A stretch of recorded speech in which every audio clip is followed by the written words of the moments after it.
So now we're going to take a look at something I referenced in the last video. We're going to have a look at surd denominators. When you are simplifying surds, a general rule that we like to follow is no surds in the denominator, denominator. We don't really follow this rule all the time, but often we want to get the surds out of the denominator, right? We only want surds in the numerator. Now, this is sometimes called rationalizing the denominator. This is a name that you'll often hear for this topic. The process of rationalizing a denominator is extremely simple. In the case of our single term denominators, so in this video, we'll deal with single term denominators. In the following, we'll deal with binomial denominators. A single surd denominator usually has one of two forms. It takes the form a over the square root of b, or it takes the form the square root of a over the square root of b.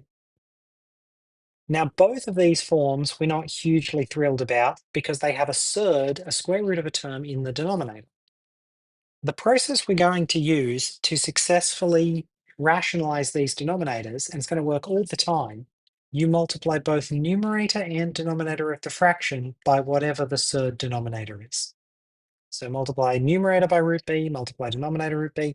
This is true in both of these cases, right? No matter what the numerator is, if you have the square root of a number in the denominator, multiply the numerator by that denominator.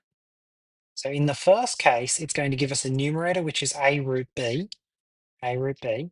It's going to give us a denominator, which is root b times root b. Now, root b times root b is root b squared. That's just b. So in this case, we end up with a root b over b. This is our rationalized denominator. In the case of root a times root b over root b, this one becomes root a times root b over root b times root b. Well, root b times root b is just b. Root a times root b is the root of a times b, and this is over b. This is our rationalized denominator in this case.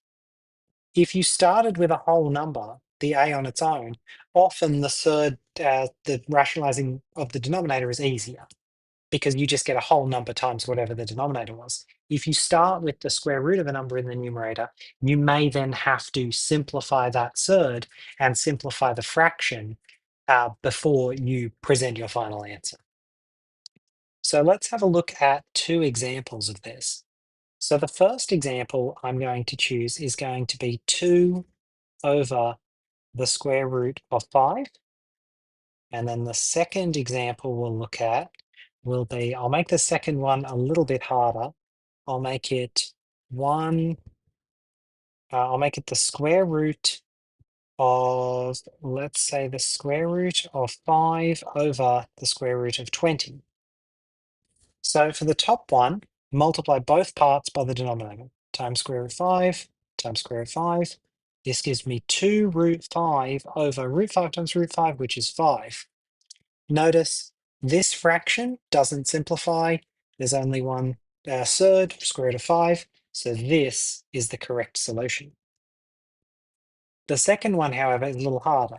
I multiply this part by root 20, multiply this part by root 20. I end up with root 5 times root 20 up the top over root 20 times root 20, which is 20. Root 5 times root 20 is actually root 100 over 20. But root 100 is 10. So this ends up becoming 10 over 20. Now we could put a plus minus in here when we're doing this square root. We're going to assume the answer is positive in this case. But we could then end up with 10 on 20, divide both by 10, and we get 1/2. So sometimes you're just doing one thing in order to get a solution. Sometimes you're doing 1, 2, 3, 4 things before you're getting a solution.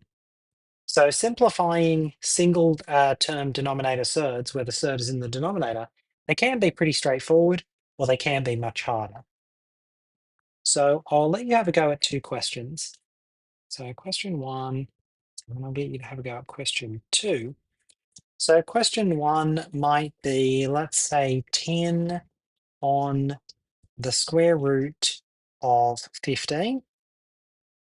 And then question 2 might be, let's make this the square root of 8 on 18. So pause the video now, have a go. Good luck. All right, so now that you've done these, let's go through them. So square root of 10, sorry, 10 on square root of 15, multiply both parts by the square root of 15, square root of 15, square root of 15. This gives me 10 root 10 times square root of 15 over root 15 times root 15, which is 15. This, we can divide 10 and 15 both by 5. So divide the top by 5, divide the bottom by 5. This becomes 2 root 15 over 3. At this point, you can look at the root 15 and you can say, okay, well, can I simplify root 15 as a surd? Not really. You could break it into root 3 and root 5, but neither of them are square numbers, or root 1 and root 15, but that's of no point. So this is our answer. Question 2 is a little harder. First, we want to break this into 2 square roots. So this is the square root of 8 over the square root of 18. I'm going to multiply both parts by the square root of 18. Always multiply by whatever the denominator is.